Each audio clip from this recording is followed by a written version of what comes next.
여러분 반갑습니다. 지중해 세상만사 시간입니다. 오늘은 홍준표 그를 말하다 라는 주제를 가지고 여러분들에게 말씀을 드리겠습니다.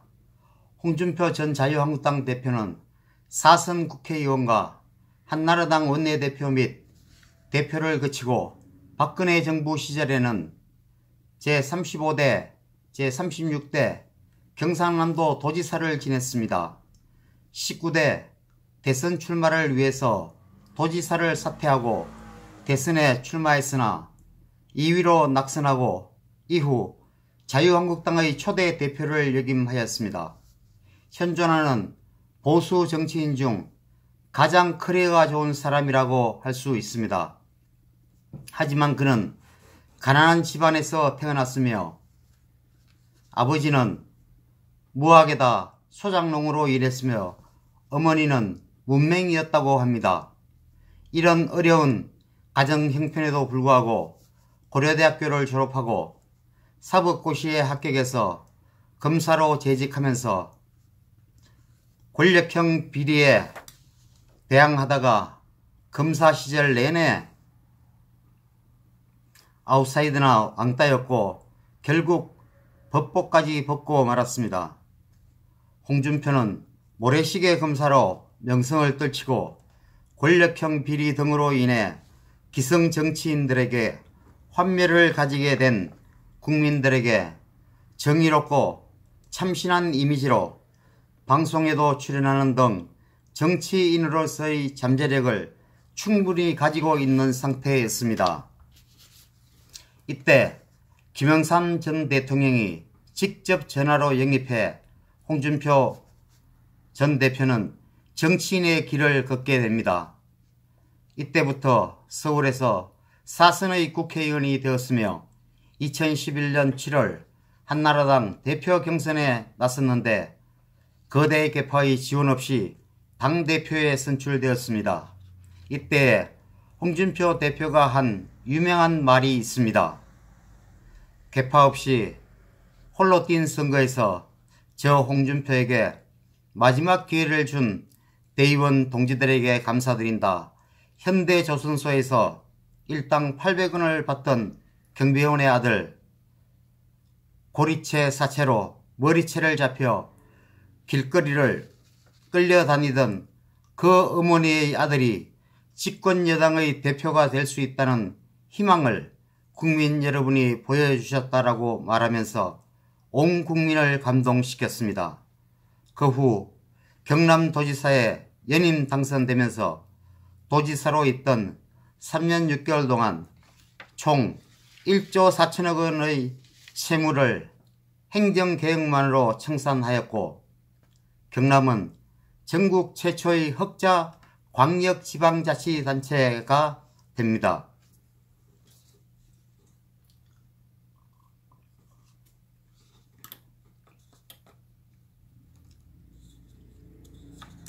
경남지사 시절 박근혜 최순실 게이트의 여파로 박근혜 대통령이 파면되어 자유한국당의 지지도가 동반폭락하고 바른정당과 분당 사태를 겪으면서 당내 대권주자 라인업이 극도로 초라해지자 홍준표 도지사는 결국 2017년 3월 31일 자유한국당 대선 후보 전당대회에서 총 득표율 54.2%를 기록하며 대선 후보로 선출됩니다. 이미 이때는 박근혜 대통령이 탄핵을 당한 후라 보수 우파가 괴멸된 상태였기 때문에 보수 후보 누가 나오더라도 필패할 수밖에 없는 시대적 상황이었습니다. 그나마 홍준표 대통령 후보였기 때문에 대선에서 안철수 후보를 제치고 2위를 할 수 있었습니다.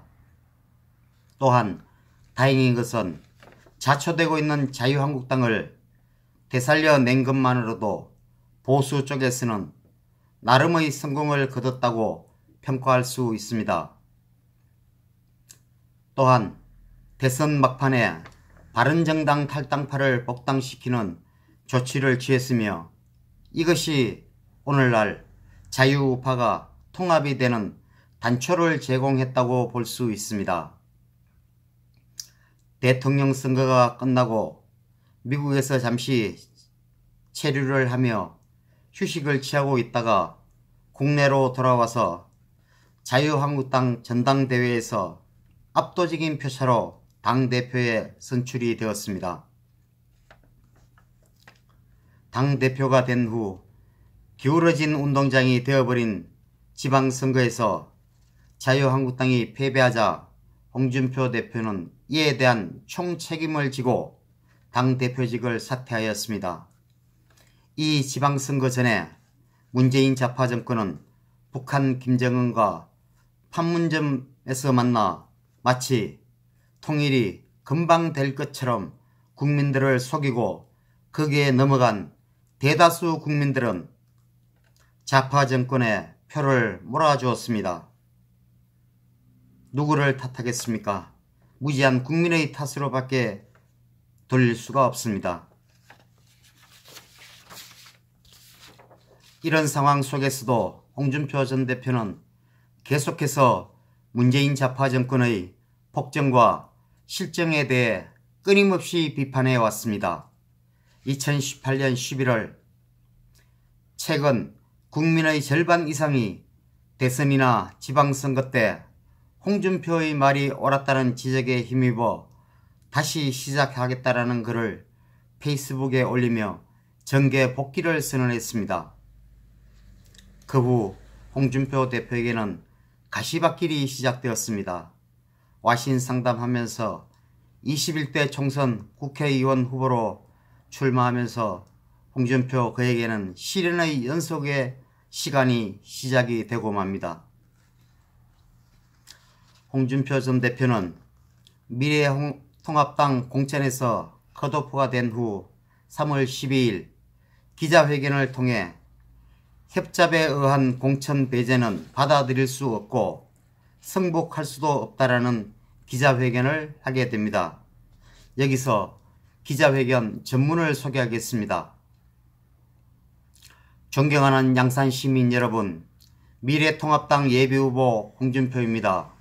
오늘로 저는 양산을 지역구 출마를 포기하고 예비후보에서 사퇴하기로 결정했습니다. 그동안 성원해 주신 모든 분께 감사의 인사를 드리고자 합니다. 저는 2주 전 제 고향인 밀양 창녕을 떠나 양산을 지역구에 인사를 드렸습니다. 고향 땅을 풍패지향으로 만들겠다고 약속했으나 당 공관위의 이른바 험지 출마 요청을 받고 전직 당대표로서 당의 요청을 수용한 바 있습니다.